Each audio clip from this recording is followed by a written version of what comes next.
देखिए, आपको स्वयं की जीवनी शक्ति को जानना पड़ेगा। अब वो कैसे?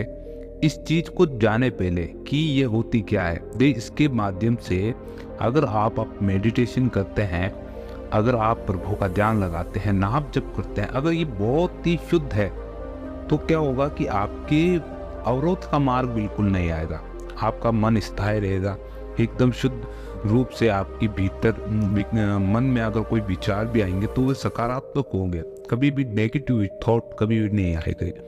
अब ये जीवनी शक्ति है क्या, इसको जानने पहले देखिए, जीवनी शक्ति के मोटे मोटे रूप से कहा जाए 3 प्रकार के कार्य मैं आपको बताता हूँ। इसको महत्वपूर्ण रूप से जाने, और ये आपके जीवन में बहुत ही इम्पोर्टेंट है कि अगर ये इसमें भी थोड़ी सी भी गड़बड़ आ जाती है तो क्या होता है कि मानव शरीर रोग से ग्रसित होता है, गलत विचारों आने लग जाते हैं भीतर ही भीतर। अब इसकी जो 3 कार्य महत्वपूर्ण मैं आपको बताता हूँ। देखिए, जीवनी शक्ति का सबसे बड़ा कार्य होता है कि भरण पोषण और निर्माण और विकास, यानी पोषण देना, निर्माण करना और विकास करना। ये जीवनी शक्ति जो प्राण ऊर्जा है, ये क्या करती है? मानव शरीर की भीतर कोशिकाएं होती है, उनका क्या भरण पोषण करती है, नई नई सेल का निर्माण भी करती है और उनका विकास करती है बहुत तेजी से।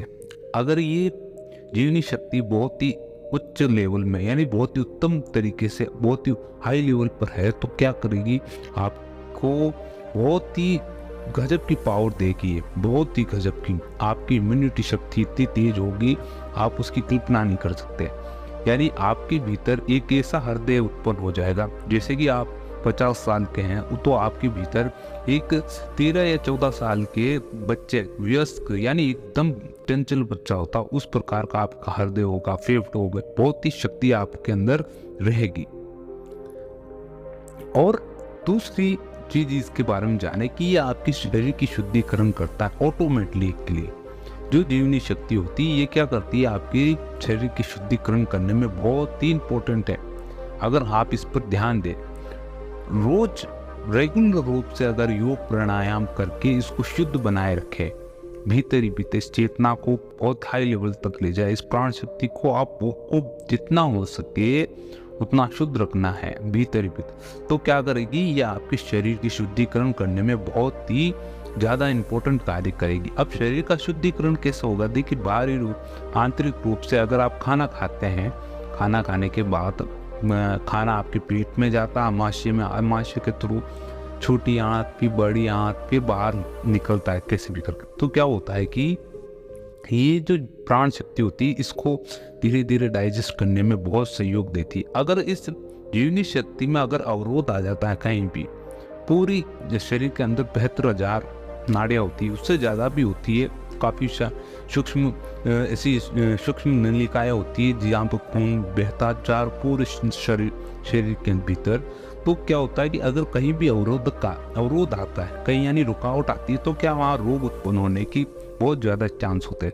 लेकिन अगर ये पूर्ण रूप से स्वस्थ होता है तो क्या होता है? इसमें किसी प्रकार का ना तो कोई रोग आएगा, ना किसी प्रकार की इसकी जो फंक्शन होती है उसमें रुकावट आएगी। तो क्या करेगा? यह आपके शरीर की शुद्धिकरण करने में बहुत ही सहायता देगा। भीतर ही भीतर आपको आपकी इम्यूनिटी शक्ति बढ़ाएगा, आपकी जो मेटाबॉलिज्म पावर होती है, आपकी जो उसको कहा जाता है कि एक चंचलता पाई जाती है मानव शरीर के अंदर, उसको नियमित रूप से बनाए रखेगा। वे डाउन नहीं होगी, वे बढ़ती रहेगी हमेशा। तीसरी इसका जो बहुत ही महत्वपूर्ण कार्य होता है वह होता है कि शरीर की रिपेयरेशन और मेंटेनेंस को बनाए रखना। अगर आपके भीतर आपको कहीं लग जाती है, या फिर आंतरिक रूप से चोट आ जाती है, या फिर आप कई दिनों से काम करके थक जाते हैं, तो क्या करते हैं कि आपको कहा जाता है कि आप हल्दी वाला दूध पिया करें ताकि वे क्या रिपेयरेशन कर सके। ये कौन है रिपेयर करने वाला भीतर? ये आपकी स्वयं की जीवनी शक्ति होती है जो आपको रिपेयर करती है बहुत तेजी से, आपको बिल्कुल नहीं पता चलेगा। अगर आप किसी भी प्रकार का खाना न खाए तो भी आपको शुद्ध करेगी। आपने देखा होगा कि अगर कोई मरीज हॉस्पिटल में भर्ती होता है तो क्या क्या किया जाता है कि उसका खाना पीना बंद कर देते हैं, जब ड्रिप चढ़ती, ग्लूकोज की ड्रिप चढ़ती है, तो उसको बिल्कुल खाना बंद कर दिया जाता है 2-3 दिनों के लिए। केवल हल्का खाना, दूध, दलिया इस प्रकार का उसका शुरू किया जाता है, ताकि उसके डाइजेस्टिव सिस्टम पे ज़्यादा लोड ना पड़े, भार ना पड़े, और उसकी प्राण शक्ति का जो कार्य होता है वो पूरे शरीर में वो अच्छे तरीके से कर सके, और जो दवाइयों का असर होता है वो बहुत तेज़ी से हो। अगर आप सोचें कि अगर आप हार्ड खाना खा रहे हैं, आप बीमार हो और हार्ड खाना खा रहे हैं, तो आपकी जो प्राण शक्ति, जो जीवनी शक्ति होगी, केवल और केवल आपके डाइजेस्टिव सिस्टम पर ही अटकी रहेगी, और किसी पर भी नहीं, उसकी और किसी चीज़ पर नहीं जाएगी। अब आप सोचिए कि आपने ज़्यादा ओवरलोड खाना खा लिया, अब ये क्या करेगी, रात के समय आप पूरे 8 के 8, 9 के 9 घंटे आपके उसी सिस्टम पर रहेगी और कहीं पे नहीं जाएगी। ना तो वो हीलिंग कर पाएगी, ना किसी प्रकार से कुछ भी नहीं कर पाएगी। केवल आपकी जीवनी शक्ति, जो प्राण ऊर्जा है, वो आपके डाइजेस्टिव सिस्टम अर्थात खाने को बचाने में ही लग जाएगी। इसलिए कहा जाता है कि रात्रि के समय या फिर अन्य भी किसी भी समय बहुत कम खाना खाए करें, ताकि आपका जो जीवनी शक्ति, प्राण शक्ति है, वो और भी कई जगह पर आपको सहयोग दे सके। अब करना क्या है, सबसे बड़ी बात है कि इस जीवनी शक्ति को बढ़ाना आप किसी भी करके। अब बढ़ाया कैसे जाए? देखिए, जीवनी शक्ति को बढ़ाने के लिए आपको कुछ नहीं, योग प्राणायाम करते रहें और एक अच्छी दिनचर्या आप जिए, बहुत ही अच्छी दिनचर्या आप जिए, जो कि एक स्वस्थ व्यक्ति को करनी चाहिए। उस प्रकार की आपको दिनचर्या बनाए रखनी पड़ेगी, और वे केवल 1 दिन, 2 दिन या 10 दिन, 21 दिनों के लिए नहीं होगी, वे होगी आपके लिए हमेशा के लिए, जो आपकी आदत बन जाए। उस प्रकार की आपको दिनचर्या बनानी पड़ेगी। इसके लिए होगा आपको बेहतर आहार लें, अशुद्ध खाने से बचें, और अपने जीवन में नियमित रूप से कुछ ना कुछ एक ऐसी कार्यक्रम करते रहें जिससे कि आपका शरीर चलायमान रहे। या फिर आप थोड़ा रनिंग करने जाए, योग करना स्टार्ट कर दे, कुछ ना कुछ घंटे भर, 1.5 घंटे, 45 मिनट या फिर 2 घंटे का ऐसा प्रोग्राम रखे। हर एक दिन 24 घंटे में 1 या 2 घंटे अपने इस शरीर को दे, ताकि आपकी शरीर मेंटेनेंस बनी रहे हमेशा के लिए, और ये बेहतर रूप से कार्य कर सकते, ज़्यादा लंबी अवधि तक ये बहुत ही अच्छी तरह से कार्य करे।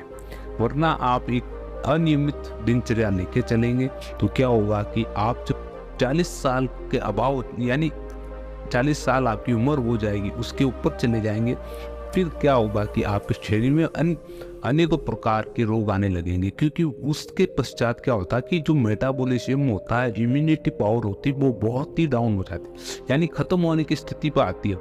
उस ऐसी स्थिति आपको बिल्कुल नहीं करनी है। इसको बनाए रखना, आपकी जीवनी शक्ति को बनाए रखना है। आपकी जो इम्यूनिटी पावर है, मेटाबॉलिज्म में, उसको बहुत ही अच्छा बनाए रखने के लिए आपको कुछ ना कुछ शारीरिक व्यायाम करने पड़ेंगे, और कुछ ना कुछ आपको योग प्राणायाम जैसी प्रक्रियाएं करनी पड़ेगी, जिससे कि आपका मानव शरीर बहुत ही अच्छे तरह से, बहुत बेहतर तरह से कार्य कर सके। और ये जीवनी शक्ति के बारे में आपको बहुत अच्छे से जानना पड़ेगा, क्योंकि ये आपके साथ बनी रहेगी जब तक आप इसको अच्छे तरह से मेंटेनेंस, अर्थात इसकी मेंटेनेंस करते रहेंगे, इसको अच्छा बनाए रखेंगे, जब तक ये आपके साथ बहुत अच्छे प्रकार से आपका सहयोग करेगी।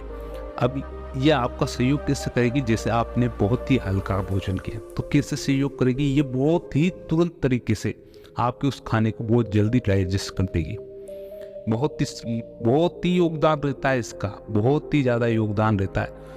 इसलिए कहा जाता है इसको बहुत ही शुद्ध रखें, अच्छी तरह से इसको आहार दे, शरीर को अच्छा पोषण दे, अच्छे कार्य में इसकी संगति लगाए, शुद्ध आहार खाए, अच्छा संगीत सुने, इस प्रकार, ताकि ये आपके साथ वैसा ही व्यवहार करे जिस प्रकार से आप इसके साथ व्यवहार करवाना चाहते, जैसा इसका चरित्र बनवाना चाहते।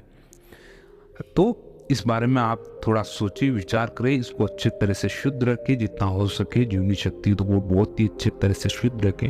प्राण शक्ति एक तरह से ये पूरे शरीर में विद्यमान रहती है।